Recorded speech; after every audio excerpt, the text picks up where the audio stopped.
नमस्कार मित्रांनो, मी ज्येष्ठ आता मंडलपाशी आहे. तुम्ही बघू शकता काल अक्षरशः 4:30 वाजेपर्यंत चालत होतो आणि 20 ते 22 किलोमीटर नुकता घाट होता. 11-11:30 वाजेपर्यंत जंगलात होतो. अक्षरशः मला कळत नव्हतं. पण माझं नशीब चांगलं की तुमचा आशीर्वाद, महादेवाचा आशीर्वाद माझ्यासोबत होता. तरी एक माणूस त्यात भेटला, तेव्हा मला 2 बिस्किट पुढे दिलं आणि मग मदत केली असते. पण त्याची बायको गाडी होती म्हणून तो काही करू शकला नाही. पण एवढा म्हणजे माझ्या लाईफमध्ये तो अक्षरशः एवढा वाईट क्षण होता ना, खूप म्हणजे असा भयंकर आवाज होतं आणि भीती पण खूप मनात अशी वाटत, मलाच काही कळत नव्हतं.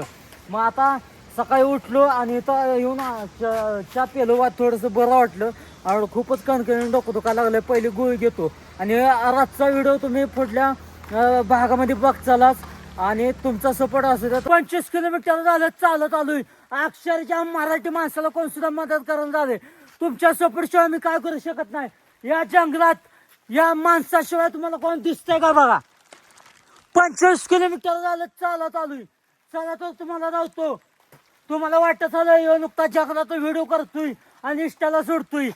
देवाच्या दर्शनासाठी मेहनत करायला लागती, कष्ट सुद्धा करावं लागतं. बघू शकता एवढी माणसं गेली पण कुणी सुद्धा मदत केली नाही. आता मंडळ किती किलोमीटर आहे तुम्ही बघू शकता. एवढा अक्षरशः पाय दुखतोय ना, भीती पण वाटते. कारण एकटा मेंढा भीती वाटणारच, पण भीती गेली उडत. मला महादेवचा तुमचा आशीर्वाद आहे, बस झालं. बघू शकता मंडल किती किलोमीटर आहे ना. ते एखाद्याला वाटल नुकता जातोय कुठला पण व्हिडिओ करतोय नाही, जंगलातलं पण जायला नाही, त्याला धाडस लागतं, हिंमत लागते. मला काय माझ्या आईचा आशीर्वाद, तुमचा आशीर्वाद, महादेव असं आशीर्वाद काय होत नाही. तरी पण किती असले तर थोडी मना भीती वाटते. बघू शकताय एवढे माणसं गेली पण कधी सुद्धा मला विचारलं नाही बा तू एकटायस.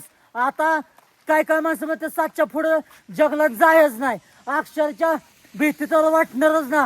पण आता गाड्या एवढ्या जाते त्या, पण कोण सुद्धा मदत करत नाही. बाबा तू एकटा चाललायस, तुला मदत करू एका सुद्धा विचारलं नाही. तेवढा एका माणूस त्याला मला बिस्किट पड 2 दिलं, त्यानं मदत केली. पण आता तिची बायको त्याच्यासोबत होती. आता एका गाडीनं मला कसा मदत करणार आहे. चालतं तर आता मला 18 किलोमीटर जायचं पुढं, त्याशिवाय टेंट किंवा मंदिर मला गावणार नाही. अरे एवढी मतलब आहे का स्वार्थी दुनिया. एका सुद्धा विचार नसतो, एकटा चाललाय. एवढा पाऊस होतोय आणि या जंगलात कोण आहे का बघ माझ्याशिवाय. कोण सुद्धा मदत करत नाही. पण कशाचा विचार नाही, मला काय होईल ते होईल. घाटात आलो ना, ब्रेक सुद्धा लागत नव्हतं. आता जर अजून सायकलीनं आलो नसतो, पाय फडफडत आलो तर अजून घाटाच्या मध्येच असते. तरी अजून 5-6 किलोमीटर आहे. तिथंच कुठं तुझं आपण नियोजन करतो. मित्रांनो मी सध्या आता जंगलामध्ये आहे, पण इथं गाव कोणतं आहे ते मला माहीत नाही. रात्री खूपच लेट झालेलं, 9-9:30 वाजलेले आणि अजून ते 4-5 किलोमीटर पुढं मंडल होतं. तुम्हाला मी मला वेळ म्हणून सांगितलेलं. चला मी धावतो कुठं झोपलेलो, इथं झोपलेलो मी. आणि इथं सगळ्यासनी दुकान आवाज दिला पण कुणी आवाज दिला नाही मला बाबा इथं आम्ही आहे म्हणून. इथं आत्ता उठून बघितलं तर सगळीकडे लॉक आहे. मग माझ्याकडे दुसरं पर्याय नव्हता, मग इथं झोपलेलो. कारण की अजून 4 किलोमीटर पुढं मंडल होतं. आता त्यात मागाव काटा पण येत होता. ह्या जंगलात आता कसा राहता येईल ती माझ्या जीवाला माहीत होतं. म्हणून म्हणलं चला इथं आपलं झोपूया. मित्रांनो खूपच ऊन लागत होतं. सकाळी 7 वाजल्यापासून चालू आलोय. आता ज्येष्ठ देऊळधारपाशी आहे, तुम्ही बघू शकता. आणि त्यात खूपच भूक लागलेली. म्हटलं बिस्किटचा पुडा घ्यावा. एक पाणी बॉटल 25 वाल्याने बिस्किटचा पुडा घेतलाय. आता काय करायचं, आता जेवणाचं नाही पण पहिलं सायकल दुकान बघितलं पाहिजे. एकाला विचारलं, तो म्हणला इथं आहे पलीकडं देवलदारच्या पुढं 2 किलोमीटर. आता आपल्याला इकडून चालू जायचं इकडून.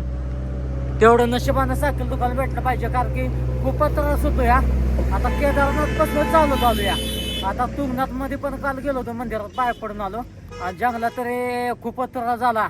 त्यात ट्युशन आटाला म्हणजे अंगावर काटाच फुटतो आणि खूप पण ऊन लागतंय. त्यात सकाळच्या पाऊस थोडा असल्यामुळे बरं असतं या. चालतंय थोडंसं काय तर खातो बिस्किटी. सायकल दुकान पहिल्यांदा बघितलं पाहिजे. जस्ट चमनीमध्ये पोहोचलोय. सायकल दुकान बघितलं पण सायकल दुकान कुठेच नाही. आणि पावसाचं पण वातावरण झालंय बघू शकता. आता पटकन आपल्याला पुढे गेलं पाहिजे. टेंट नाही तर मंदिर कुठं तर बघितलं पाहिजे. चालतंय आज आपण इथं थांबूया. आजचा व्हिडिओ कसा वाटला ते कमेंटमध्ये सांगा. लाईक करा, शेअर करा. आणि जर तुम्ही आपल्या चॅनल नवीन असला तर चॅनल सबस्क्राईब करून नक्कीच जावा.